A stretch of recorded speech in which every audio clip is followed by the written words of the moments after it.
আসসালামু আলাইকুম রহমতুল্লাহ। আশা করছি সকলেই ভালো আছেন।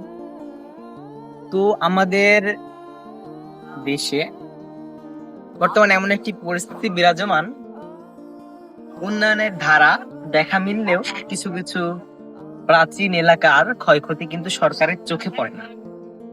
তো আমরা এমন একটি স্থানে এসেছিলাম, এটা হচ্ছে নাটোরের বাগাতিপাড়া উপজেলার বাগাতিপাড়া পৌরসভার টুনিপাড়া গ্রামের একটি দৃশ্য, যেখানে কিনা একটি কালভার্ট ছিল কিছুদিন আগে।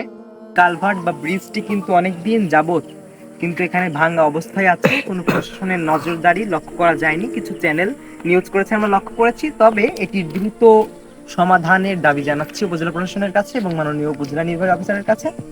তিনি এসে সরজমিনে দেখে এবং এটি যেন দ্রুত এটিকে করা হয়, ঠিক বা করা হয়, সেটি জন্য আবেদন জানাবো। সেই সাথে এলাকার যে 12টি গ্রাম, আশেপাশকার অনেকগুলো পাচুরিয়া এবং সহ অনেকগুলো গ্রাম রয়েছে, প্রায় 11-12টি গ্রামের মানুষের যাতায়াতের কিন্তু অসুবিধা হচ্ছে এই জায়গাটি ভেঙে যাওয়ার ফলে। আমরা চ্যানেল এ নিউজ সোনালী প্রহরের দিকে তাকিয়ে দেখেছি, এই দুর্বিষহ এলাকাটির যেন দ্রুত সময়ের মধ্যে যেন ঠিক করা হয় এবং মানুষের যে এই সমস্যার যেন লাঘব করা হয়।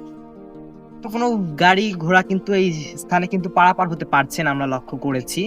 আর কিন্তু এ অনেকদিন যাবত কিন্তু এটি হয়ে আছে এবং এই ভাঙ্গা অবস্থায় কিন্তু আছে অনেকদিন হলো।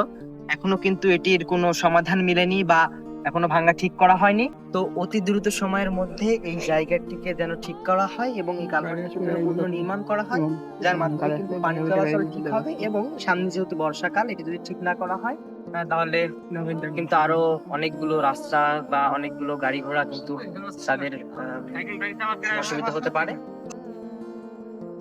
যদি সামনে বর্ষাকাল হয় তাহলে কিন্তু এই পার দিয়ে ভ্যান বা কোনো রিক্সা কিন্তু যাতায়াত করতে পারবে না। সুতরাং এটি দ্রুত সমাধান করা প্রয়োজন বা এটিকে পুনর্নির্মাণ দ্রুত করা প্রয়োজন এবং সংস্কার করা প্রয়োজন।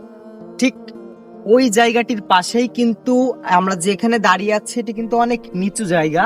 বর্তমান সময়ে গাড়িগুলো কিন্তু এই নিচু জায়গা দিয়ে পার হচ্ছে। আর এখন বর্ষাকাল, যদি অতি দ্রুত সময়ের মধ্যে বর্ষা হয় তাহলে কিন্তু এখান দিয়েও কোনো গাড়ি ঘোড়া পার হতে পারবে না। অর্থাৎ এই যে 12টি গ্রামের আশেপাশকার অনেকগুলো গ্রামের যে যাতায়াত ব্যবস্থা বিঘ্নিত হচ্ছে, এটিকে কিন্তু একটি বড় ধরনের সমস্যা হিসেবে আখ্যায়িত করা যায়। দ্রুত সময়ের মধ্যে এটির যেন সংস্কার করা হয়, এই অনুরোধ রাখবো। তো সর্বশেষ আমি এটি বলবো, দ্রুত সময়ের মধ্যে যেন এই কালভার্টটি আবার পুনর্নির্মাণ করা হয় এবং এখানে যেন মানুষ সহজে যাতায়াত করতে পারে এবং এলাকার যে দুর্বিষহ অবস্থা সেটি যেন দ্রুত উন্নতি হয়। ধন্যবাদ সবাইকে। আবার নতুন করে